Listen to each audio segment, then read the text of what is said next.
Ya bene data bakundwa mbanje kubaramutsa mwese mu izina ry'umwami wacu Yesu Kristo. Iki gitondo mzukanye umunezero w'amagambo meza numvise. Mbanje gushimira mwene data Teofile rwose avuze ikintu numva kinkoze ku mutima. Na mwene data Louis nawe kuri audio ye rwose Imana imuha umugisha. Ndagira rero ngo nkomereze hahandi aho ejo navugaga ku byerekeranye na Dawidi, uburyo Dawidi yiyambuye intwaro za Sawuli kugira ngo abashe kunesha Goliyati. Ariko kandi mwene data rwose hari akantu avuze neza, ndavuga Teofili hari akantu avuze neza avuga ati buriya kugira ngo Dawidi yice Goliyati nuko yari yabanje kunesha idubu, anesha n'intare. Gikiri yakivuze rwose nyumva kabiri, avuga ati buriya idubu n'intare ni kamere yacu. Buriya iyo umuntu yamaze kunesha kamere ye abasha kunesha n'ibindi. Ariyo mpamvu muri aka kanya nshaka gukomerezaho nanjye ngaragaza uburyo iyi kamere yacu nayo ari imwe mu banzi dufite tugomba guhangana nabo. Twamara kwinesha tukabona guhangana n'ibindi. Ahangaha iri somo rya none reka ndiho umutwe uvuga ngo kwigana si ugukoporora. Kwigana si ugukoporora. Dawidi rwose yanze intwaro za Sawuli, nubwo Sawuli arizo yakoreshaga akanesha abanzi, ariko kandi imbere yo mu Filisitiya izo ntwaro ze ntacyo zamaze. Zaratsinzwe kabisa. Noneho izo zatsinzwe nizo yashatse kwambika Dawidi kugira ngo ajye guhangana na Goliyati. Dawidi rero naba yabyumvise aravuga ati wapi, izi ntabwo nazikoresha kabisa. Nkoresheje izi ngizi natsindwa, reka nkoresha izanjye. Izanjye narwanishije kuva kera. Ubwo idubu yazaga gufata umwana w'intama nkayica, intare yaza nkayica.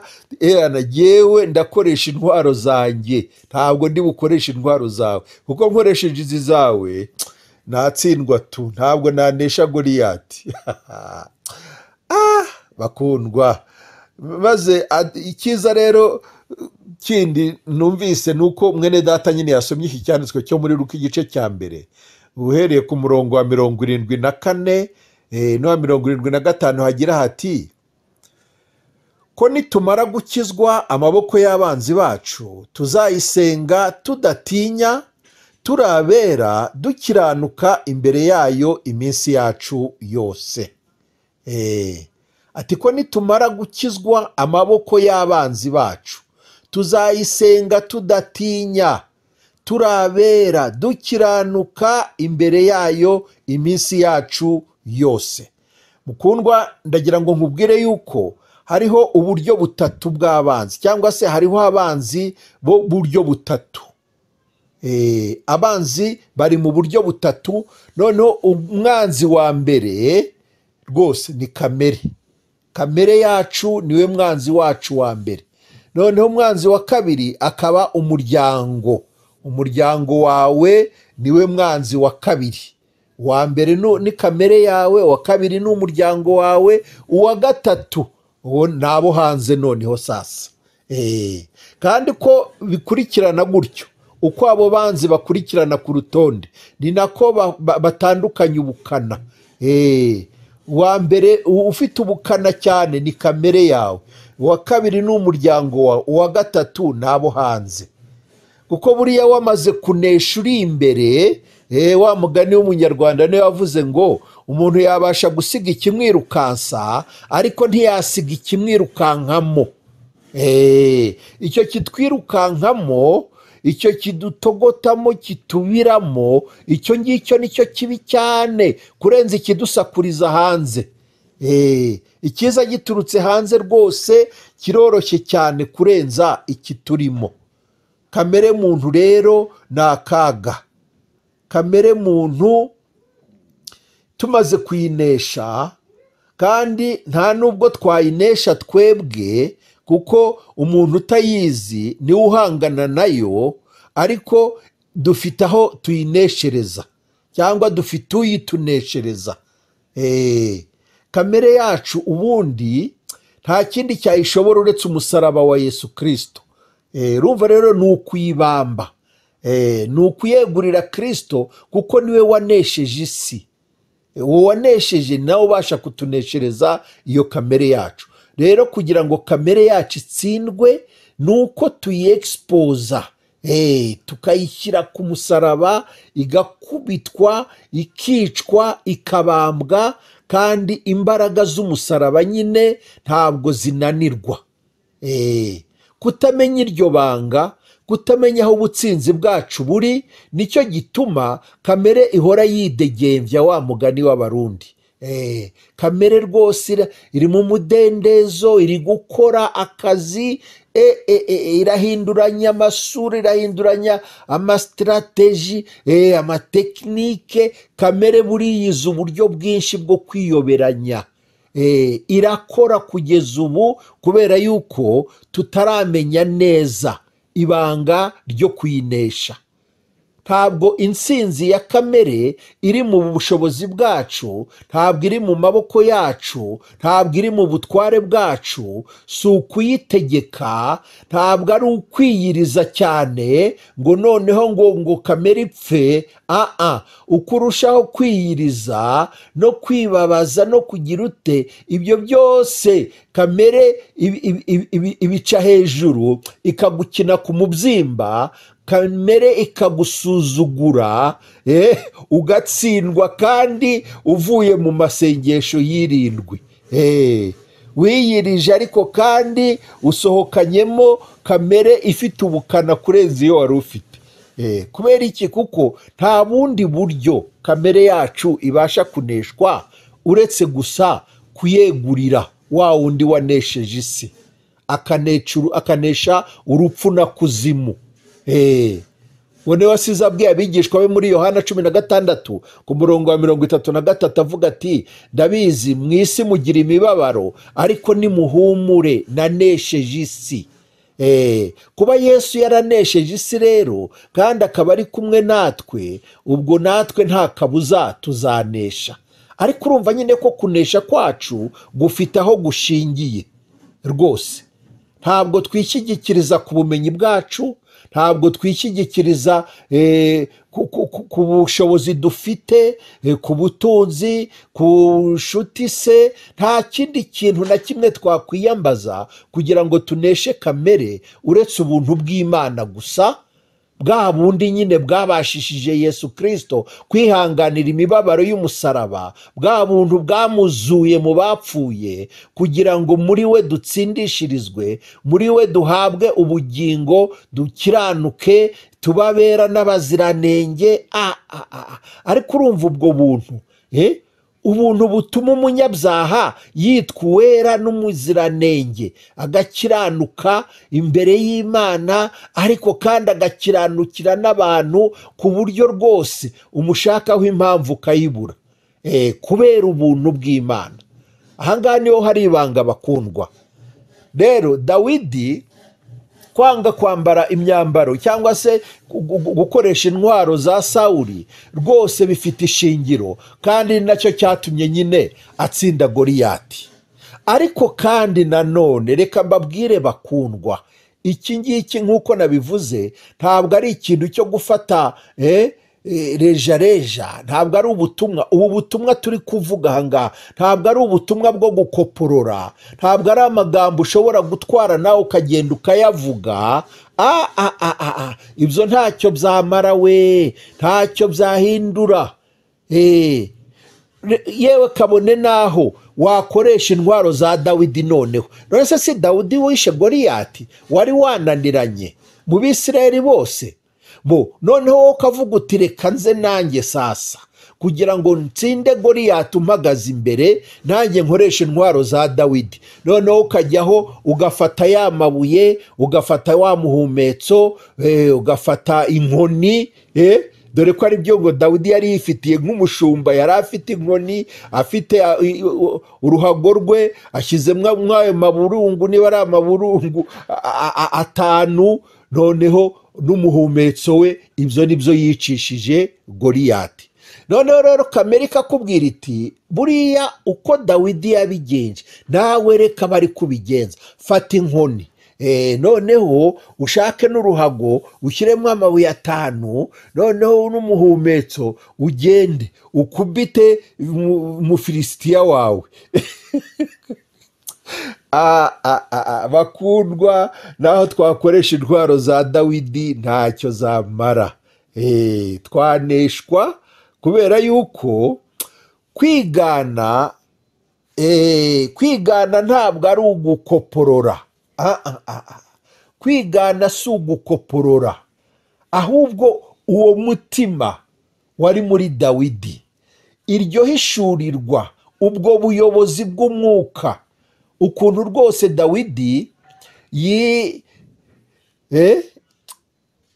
yiyambuye iby'abandi agasigara n'ibye by'umwimerere. uzi ko no muri iki gihe cya none dufite abigisha benshi batagira ingano, ariko kandi batigisha ikindi uretse bya bindi nyine bumvanye abandi, akumva ibintu nawe akabifata akabijyana atyo. ibyo rero ntibishobora kwica umwanzi. ntabwo umwanzi ashobora kukumva, ntashobora gukangwa n'amagambo yawe, kabone naho yaba avugitse neza, ufite ibihamya rwose mu byanditswe, umwereka imirongo itandukanye muri Bibiliya, wapi, ibyo wakoporoye ntacyo bishobora gufasha umuntu. nyamara cya kindi cyahishutse mu mutima wawe, cya kindi ubasha kumva n'imbaraga zacyo ziguhata mu mutima, ukumva umunezero w'ijambo, rya jambo rihishuwe, ukumva ubuntu bw'Imana mbese buragusunikira gusangiza abandi iryo jambo. atari ibintu byo mu bitekerezo, atari ibintu byo mu bwonko, ngo kubera ko kanaka ngo yavuze gutya mu giterane ngo abantu bakihana ari benshi, ngo reka nanjye ngende mvuge ya magambo yavuze, noneho abantu bihane, nanjye mbicyamamare, ngaragare nanjye ko ndi umuvugabutumwa. umva deja icyo gitekerezo cyonyine kirapfuye kandi kigaragaje uriwe. rero Imana ntabwo ishobora gukoresha ayo magambo yawe ikiza abanyabyaha, kubera yuko aho amagambo aturuka ni mu byanduye. ntabwo Imana ishobora kugenda inyuma y'ijambo ryawe. Imana igenda inyuma y'ijambo ryayo kugira ngo irisohoze. ijambo ry'Imana rero ni rya rindi umwuka ahishuye mu mutima wawe, rya rindi ribanje kukubaka, rya rindi rikuguye neza, rya rindi rigufashije. iryo rigufashije niryo uzajya gufashishamo abandi, ntabwo ari iryo utekereje cyangwa se iryo wumvanye abandi ukoporoye uteruye ukarijyana gutyo. iryo ritagize icyo rikumarira, ntabwo abandi ari bo rizagira icyo rimarira. ibyo ntibishoboka. kwigana rero ntabwo ari ugukoporora. bakundwa bana b'Imana, dusangiye umuhamagaro wo kwamamaza ubutumwa bwiza bwa Yesu Kristo, umuhamagaro wo kugabura iby'Imana. bakundwa, mureke tugabura ijambo ry'Imana rizima, tutarigoreka, ariko kandi tudatwara rya rindi ryo mu bwonko. iryo mu bwonko ni rimwe nyine wumvise, ukarifata utyo, ukarijyana utyo. dukeneye icyo kurya cy'umwuka gishyushye. dukunda kubivuga mu materaniro yacu yuko tudashaka imigage. imigage ni bya biryo byo kurya bimaze igihe. mu by'ukuri ubirebye nabyo ni ibiryo ariko kandi biragaze. iyo byagaze rero ntabwo biribwa, ahubwo biratabwa. uko niko twiyambura, niko twiyambura intwaro za Sawuli. naho ubundi iyo tucyambaye intwaro za Sawuli, rwose aho ngaho hari ukuntu tubasha kugenda twigana, ariko tukaba turi kwigana ingendo y'undi. uzi kwigana ingendo y'undi, burya ngo ingendo y'undi iravuna. ntukabone umuntu agenda ngo ushake kumwigana ushobora kuhavunikira. N'ibi rero ijambo rya Kristo dusangiza abantu rigomba kuba ari ijambo riyobowe n'umwuka, risunitswe n'umwuka. Ari nayo mpamvu akenshi usanga nyine twiyambaza ubuntu bw'Imana mbere yo kugira icyo dukora, mbere yo kuvuga ubutumwa, mbere yo kwigisha ijambo ry'Imana, ukabanza kwiyambaza kwanza ubuntu bw'Imana kugira ngo bukubashishe kuritanga uko bikwiye, kandi iryo jambo nyine rize rifite amugi impande zombi, ritema n'uryumva, rikwica ryica n'uryumva. Ndavuga muri kamere yacu. Iryo jambo rize rifite amugi impande zombi, wowe urivuga rigufasha ariko kandi rifasha n'uryumva. Iri ni ryo jambo ry'Imana, ijambo ry'Imana rizima, ibyo kurya bishyushye biturutse mu ijuru ako kanya, ibyo kurya by'umwuka bibasha kubaka ubugingo bw'abaryumva. Rero kwigana ni byiza, twigane abatubanjirije. Iri jambo ndarikunda cyane, reka turisome. Turasoma mu rwandiko ku Baheburayo igice cya 13 n'umurongo wa 7 hagira hati: mwibuke ababayoboraga kera bakababwira ijambo ry'Imana, muzirikane iherezo ry'ingeso zabo, mwigane kwizera kwabo. Ati muzirikane iherezo ry'ingeso zabo, mwigane kwizera kwabo. Bakundwa, ntabwo ari ukwigana amagambo bavuze, ntabwo ari ukwigana ingendo yabo, ahubwo ngo ni ukwigana kwizera kwabo. Ariko kandi ngo tukazirikana iherezo ry'ingeso zabo, tukabigiraho imibereho yabo, babayeho bate, babayeho bagenda banezeza Imana n'abantu, bafite ingeso nziza.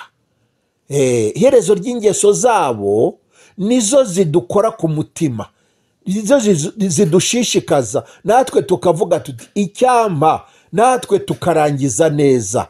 Noneho ibanga rikaba ryarindi Pawulo yakoresheje avuga ati yewe nibagirwa ibiri inyuma ngasingira ibiri imbere, nibagirwa ibiri inyuma ngasingira ibiri imbere. Iryo ni ryo banga Pawulo yakoresheje. Rero turamutse tumwiganye natwe twabigenza dutyo, twakwibagirwa ibiri inyuma, apana kuvuga ngo twarasenze hanyuma mwarabihagaritse, twavugaga ubutumwa twaratanze hanyuma se mwarabihagaritse.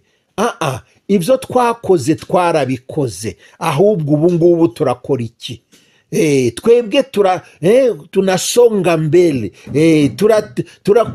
turakora iyo bwabaga kugira ngo dusingire cya kindi Kristo yadusingiriye. Turarwana intambara nziza yo kwizera, turakataje, turashaka ibyiza biri imbere, apana amateka. Urabona twebwe twakoze ibi n'ibi, biramaze, nimushaka mwe mwarazuye n'abapfuye. Ayo mateka ntabwo ariyo dukeneye, ahubwo dukeneye kumva icyo umwuka abwira amatorero, icyo umwuka akorana nawe cyangwa se akorana nanjye. Icyo nicyo nkeneye. Uyu munsi bimeze bite? mpagaze he? ndavuga iki? ndakora iki? Icyo nicyo cy'ingenzi kurenza kurata inkovu z'imiringa. Inkovu z'imiringa, umuringa waramaze gutakara, ntawe ugifite, ariko usigaranye inkovu zawo, maze uragenda urata inkovu z'imiringa. Wapi? Dawidi ibyo bintu yarabimenye, aravuga ati yewe ntabwo nshobora gukoresha intwaro za Sawuli, kuko nkoresheje za Sawuli natsindwa, naneshwa, ahubwo ndakoresha intwaro zanjye. Iyo Mana nizeye mu izina ryayo ngiye kugenda, nta kindi nishyigikirije uretse iryo zina ry'Imana. Ni intwaro ndi bukoreshe, ni intwaro zoroheje cyane, za zindi umuntu atabasha kwibwira. Sinzi niba, ariko nari ngiye kuvuga ngo sinzi niba ari umwuka wamuhishuriye ko iryo buye ribasha kwica Goliyati. Ubundi ni ibintu bitumvikana. Gufata umujareti, kera twebwe iyo twabaga tukiri abana hari ukuntu twahigaga inyoni. Twahigaga inyoni, twebwe ntabwo twaryaga inyoni, ariko abashi twabanaga baryaga inyoni. Iyo wicaga inyoni rero washakaga umushi uyiha nyine akayirira. Twahigaga inyoni rero, aho twabaga turagiye ihene, turagiye inka se, mu ishyamba. Ufite n'umujareti wawe nyine ukajya urasa inyoni, cyangwa se ugakora ya mitego itega inyoni. Tugatega inyoni tukazifata, izindi tukazikinisha, ukazizirika akagozi karekare ku kaguru, yafashwe nyine ari nzima ukayirekura ngo iguruke, ariko kandi ufite akagozi. Bikadushimisha nyine tukiri abana. Nuko rero icyo kintu Dawidi yaragihishuriwe, aravuga ati rero nk'umushumba w'intama, umunyungeri w'intama cyangwa umushumba, ntacyo, umuntu waragiye intama, ibikoresho byanjye n'ubundi nari nisanganiwe ubwo nicaga idubu, ubwo nicaga intare, bya bindi nari nisanganiwe ni nabyo ndi bukoreshe n'ubundi nica Umufilisitiya.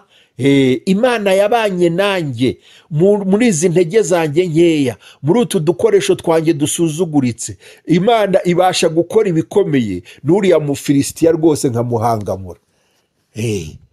Dawidi abigenza atyo. Natwe rero nicyo dusabwa bakundwa, dusabwa kuba abo turi bo, ariko kandi abo turi bo twabagizwe bo kubwo kumva ubutumwa bwiza, tukihana, tukizera, tugakizwa. Iryo jambo rero twabwiwe n'abatubanjirije, kuko abahishuriwe umwana w'Imana Yesu Kristo nibo batwandikiye iri jambo uyu munsi tugenderaho. Abo ngabo rero bafite ubuzima bwabo bugaragara muri Bibiliya, ukuntu bagenze.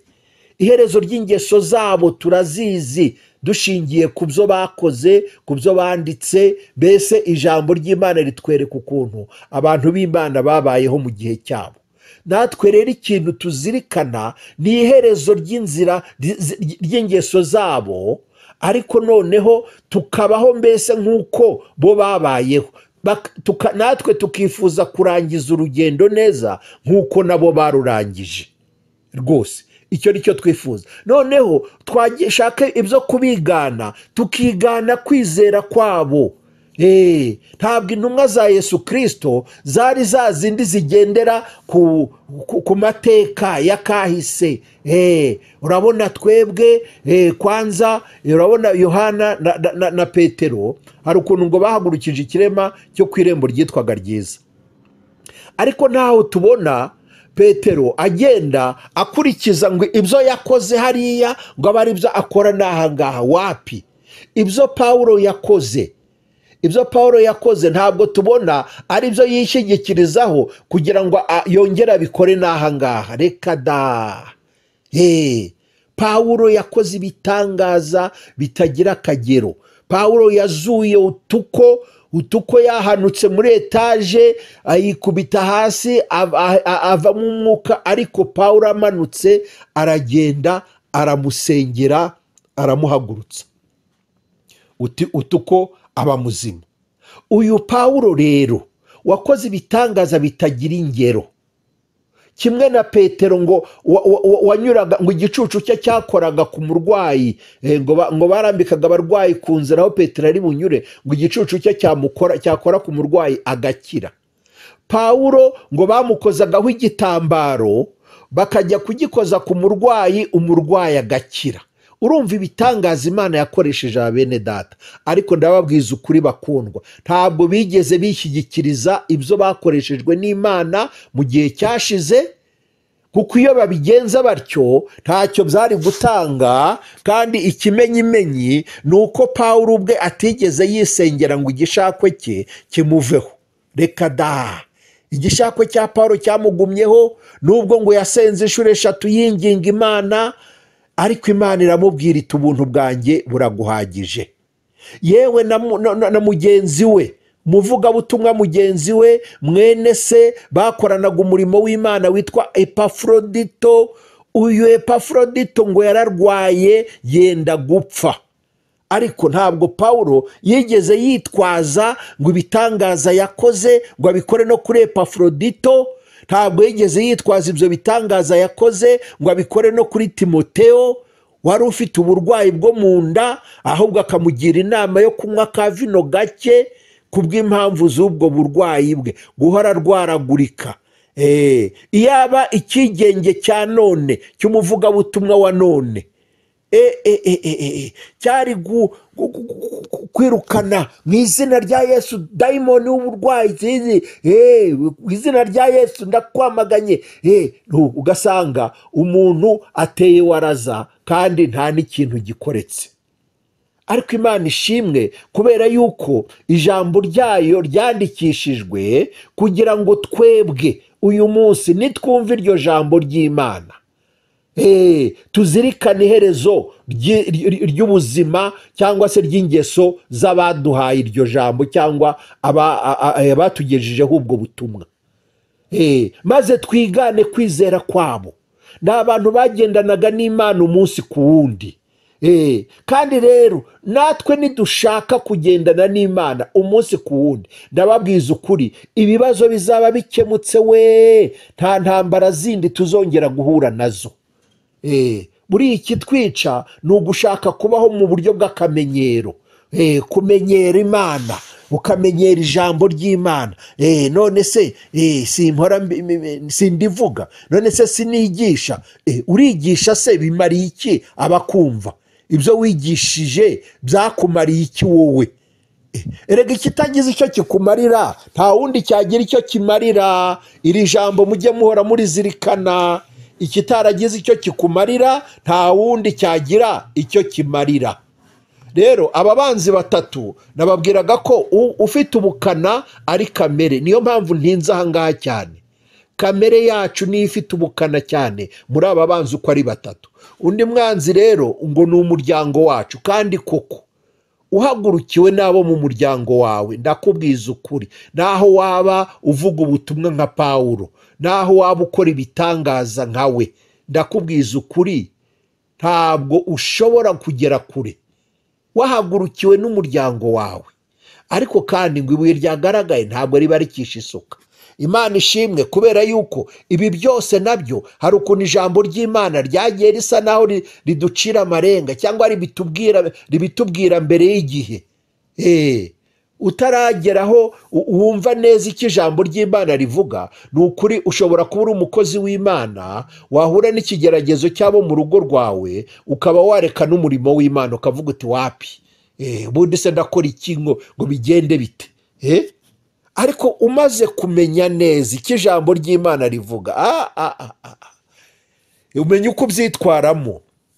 Muri Mika igice cya 7 umurongo wa 6 niho hagira hati, kuko umuhungu akoza se isoni, umukobwa agahagurukira nyina, umukazana agahagurukira nyirabukwe. Abanzi b'umuntu nabo mu rugo rwe. Urumva ngo abanzi b'umuntu nabo mu rugo rwe. Ese Mika ibi bintu yabikuye hehe? Kugira ngo Mika avuge ngo abanzi b'umuntu nabo mu rugo rwe, ni umwuka wabimuhishuriye.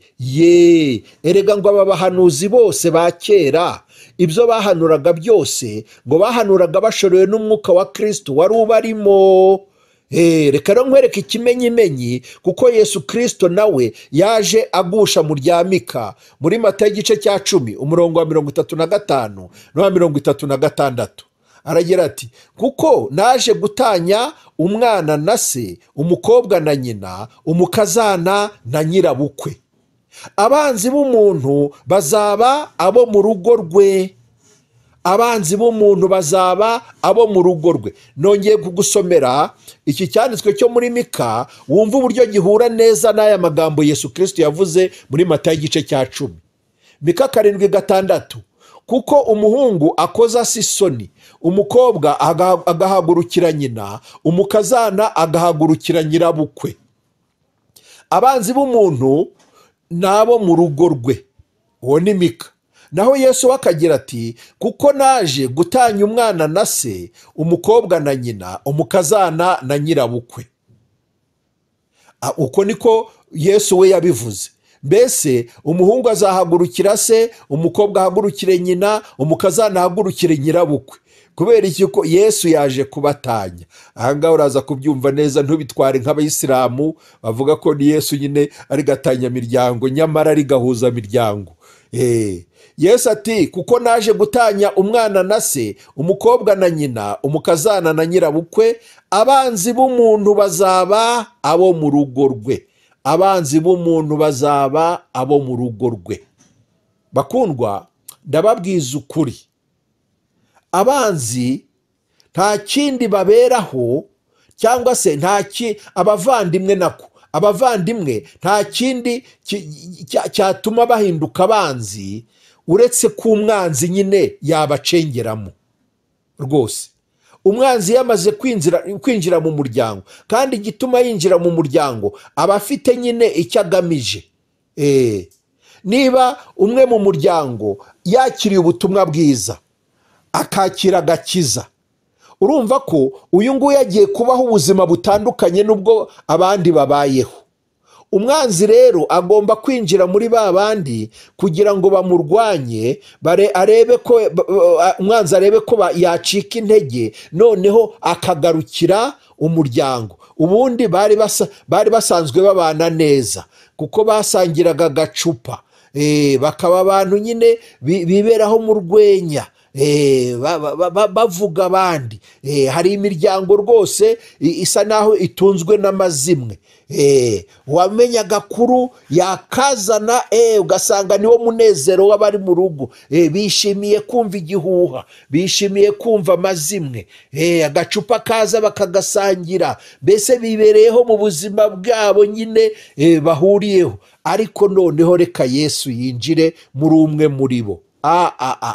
Uwo nguwo bazamuhagurukira. Kandi rwose ntabwo twahamagariwe kumvira abantu kurenza kumvira Imana. Wa mugani wa Petero na Yohana. Rwose naho yaba ari so, naramuka agushoye mu nzira zitajyanye n'ukuri kw'ijambo ry'Imana, ntabwo ukwiye kumwumvira. Kandi igihe cyose utazamwumvira azakurwanya. Rero iki ngiki nacyo ndumva ntagitindaho cyane kuko kirasobanutse. Abanzi b'umuntu bazaba abo mu rugo rwe. Niba mudahuje, muri mu rugo rumwe, rwose byanga bikunda hazavuka ubwanzi hagati yanyu. Umwanzi wa nyuma rero ari nawo woroshye cyane n'uwo hanze. Hari imvugo y'ikinyarwanda ivuga ngo umugayo uvuna uwugaya, uwugawa yigaramiye. Ndakubwiza ukuri, abanzi bashobora kuguhagurukira uko baba bangana kose. Ijambo ry'Imana rifite icyo rivuga, ngo bazaza mu nzira imwe baguteye, ariko bazatatanira mu nzira ndwi bahunga. Kubera iki? Kubera yuko dufite umurengezi. Niba ufite kwizera, ndakubwiza ukuri, abanzi bawe bose bazatsindirwa imbere yawe bose. Rero ndumva nagarukiriza ahangaha, ariko rwose twibuke yuko nitumara gukizwa amaboko y'abanzi bacu, tuzayisenga tudatinya, turabera dukiranuka imbere yayo iminsi yacu yose. Nitumara gukizwa amaboko y'abanzi bacu. Umwanzi wa mbere twumvise ko ari kamere yacu, umwanzi wa kabiri twumvise ko ari abo mu rugo rwacu, umwanzi wa gatatu n'abo hanze. Ariko kandi aba bose tubasha kubatsinda mu izina rya Yesu Kristo. Data wo mu ijuru bagire neza bakundwa, reka ngarukiriza ahangaha, naho ubutaha.